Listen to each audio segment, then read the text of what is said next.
everybody, welcome back to another video. So let's talk again about Bryan Reynolds because the talk is starting to heat up. John Morrissey tweeted out earlier today that they're looking for a top flight starting pitcher to headline a package for Bryan Reynolds. So the source that we're getting this from is John Morrissey. So hopefully this is not a John Heyman situation. So the tweet says, Yankees among teams in contact with the Pirates on Bryan Reynolds over recent weeks. One obstacle to trade is that Pittsburgh prefers starting pitching to headline the return. Top end of Yankees system is deeper in position players. So I thought it would be cool to kind of break down who the Yankee top prospects are, right? And who we're actually giving up. What kind of player are they?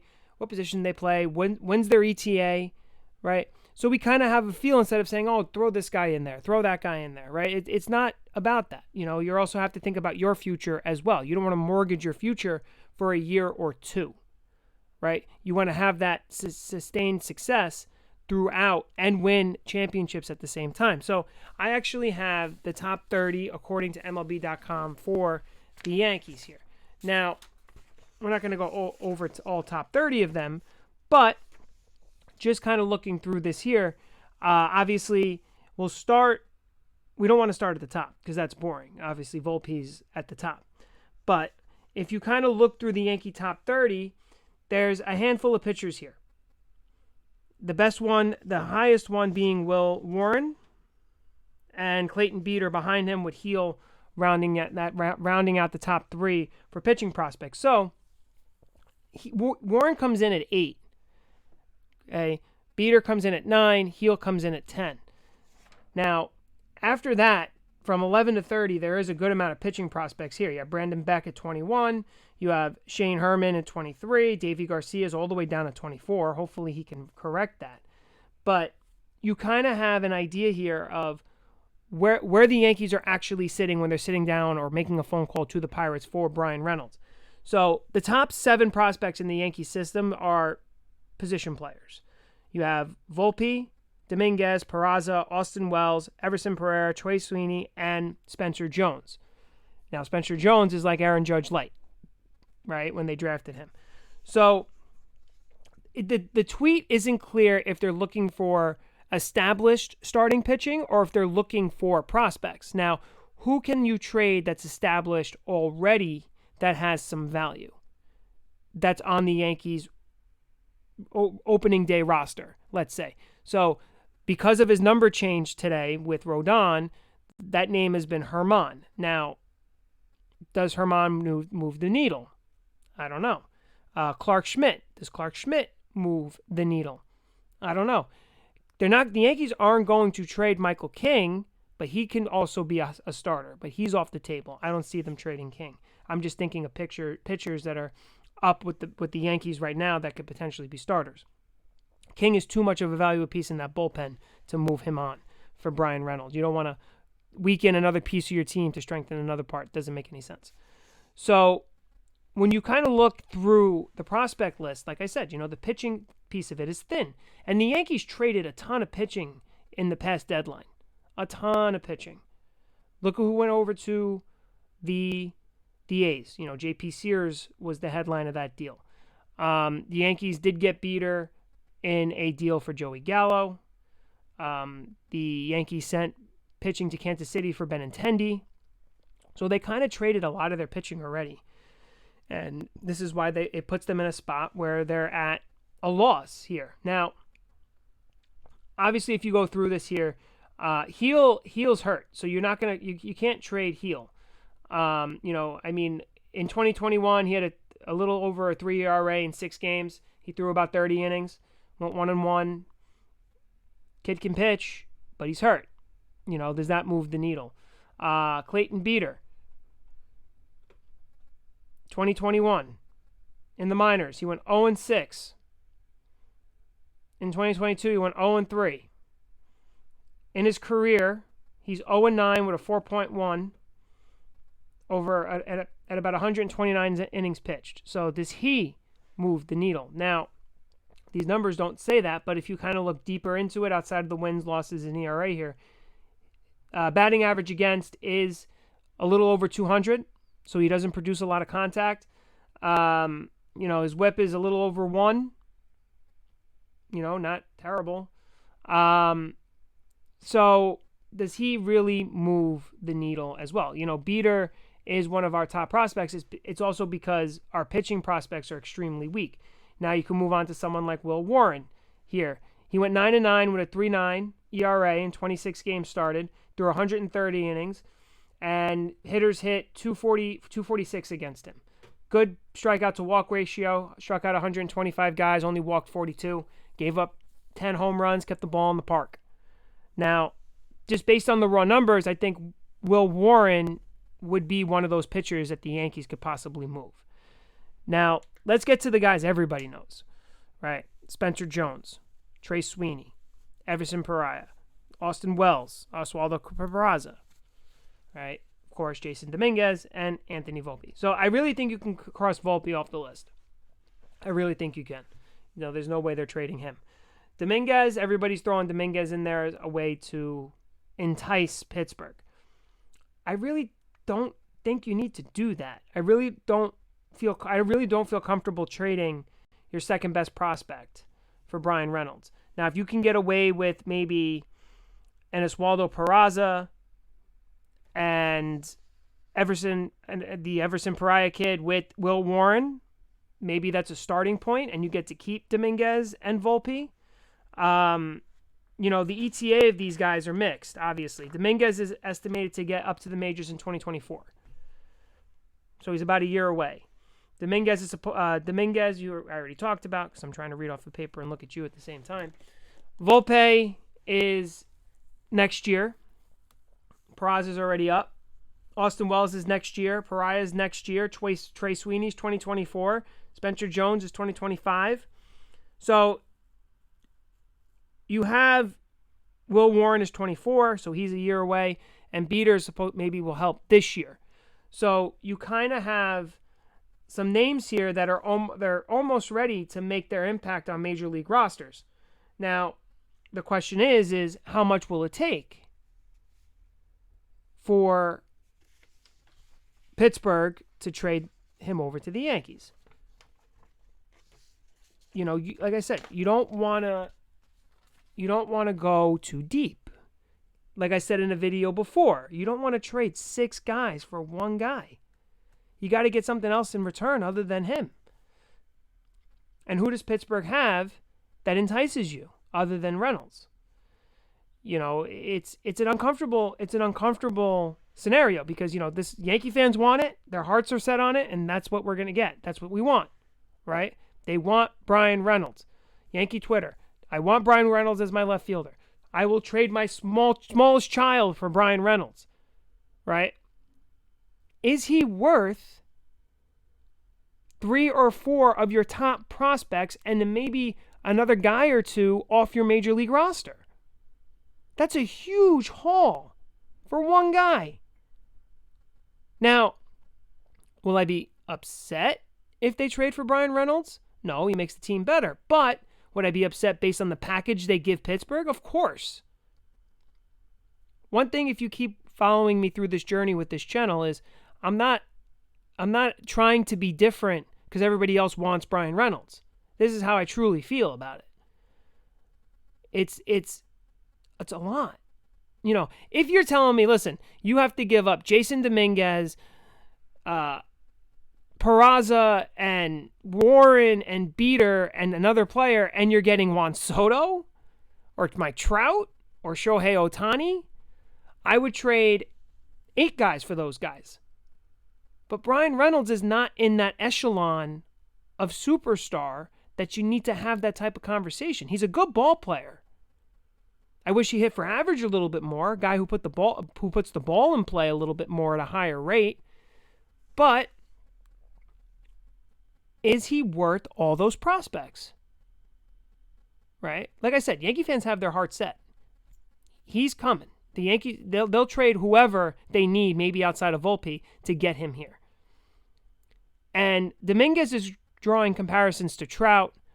They've made comparisons to Mickey Mantle for Dominguez, right? You want to trade him right now for Bryan Reynolds. If he pans out, he's going. I mean, the best thing about it, if they do trade Dominguez, is that he's going to be in the National League Central, so you'll see him once a year. But what happens if you trade all this stuff for Bryan Reynolds? It doesn't work out with Bryan Reynolds. Now you've lost Jason Dominguez for that, right? You got to take a step back and really look at who these prospects are, and we already did that. But that kind of makes me feel more and more inclined to say, is there something else? Is there somebody else? And everybody knows, based on my videos, I want the kid from the Diamondbacks. I think that would be a better fit. He's cheaper. He wouldn't cost you 4 or 5 of your top 10.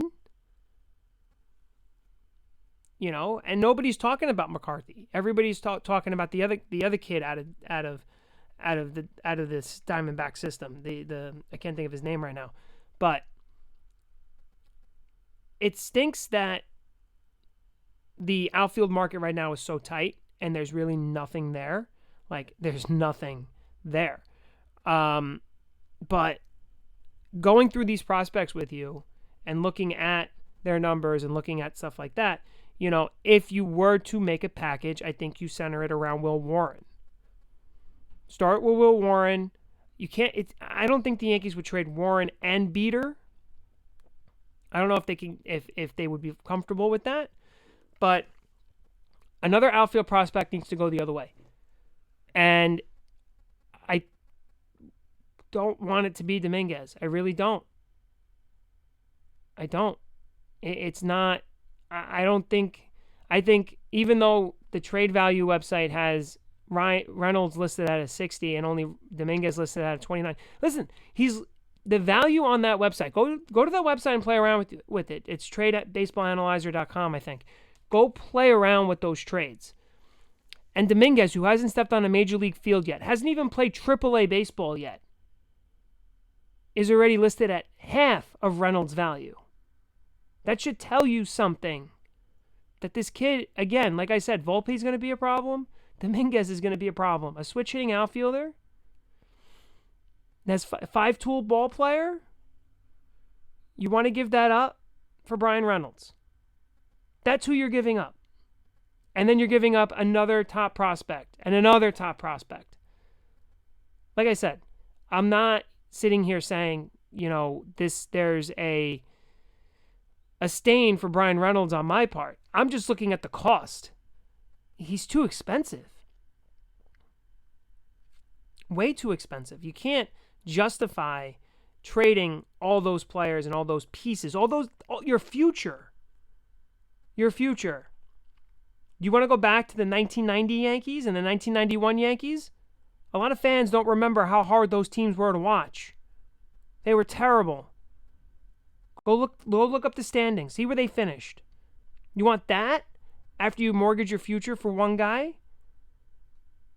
Where you have to really have nobody backing up the Judge era and nobody to fill in and replace? Because I can tell you right now, contracts are going up. Your agents are going to get more expensive.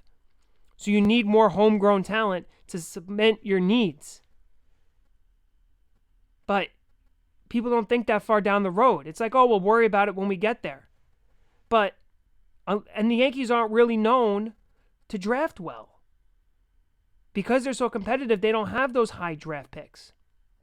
Now, with the change in the CBA, you're able to trade draft picks so maybe they can move up. But, the first lottery was a couple of weeks ago at the winter meetings. But, again, can somebody, please, start a discussion in the comment section. Tell me why Bryan Reynolds makes sense for the Yankees, other than the fact that he plays left field. On a deal comparison, a package. Put together a package where you're not giving up 4, 5, 6 guys, and that one of those guys isn't Jason Dominguez. Then you have my ear. I am totally against trading this kid. Totally against it. You watch those videos of the worst MLB trades, this could possibly be one of them. I mean, that might be a little more negative, but, the Yankees are high on this kid. He's got 5 tools. He has the body type to be to sustain a good career in the major leagues, and I really do not feel comfortable trading him to Pittsburgh. I do not.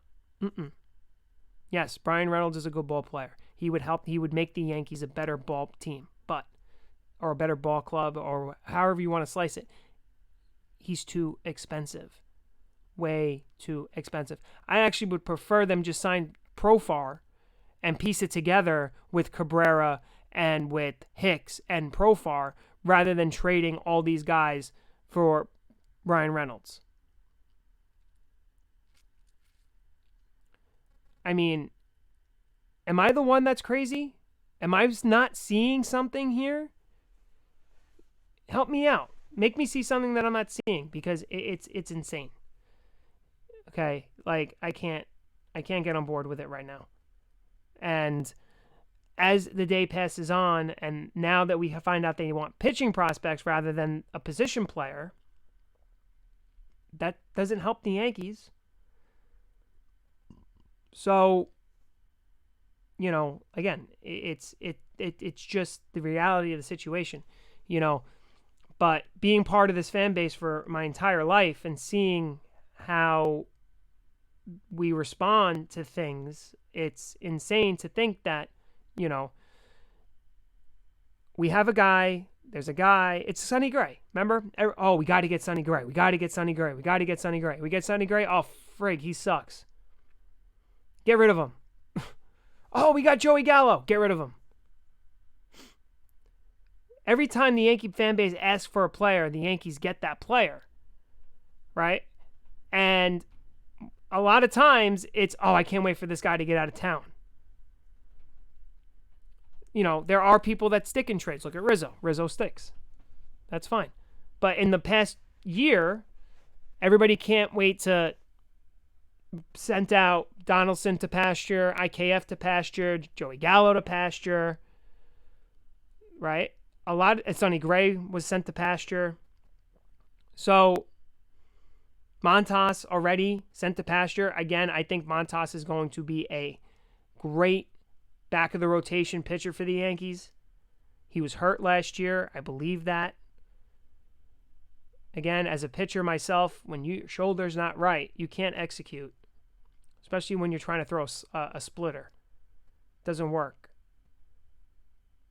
So you guys tell me in the comment section below, because this video is going a lot longer than I expected. I kind of went on a little bit of a rant.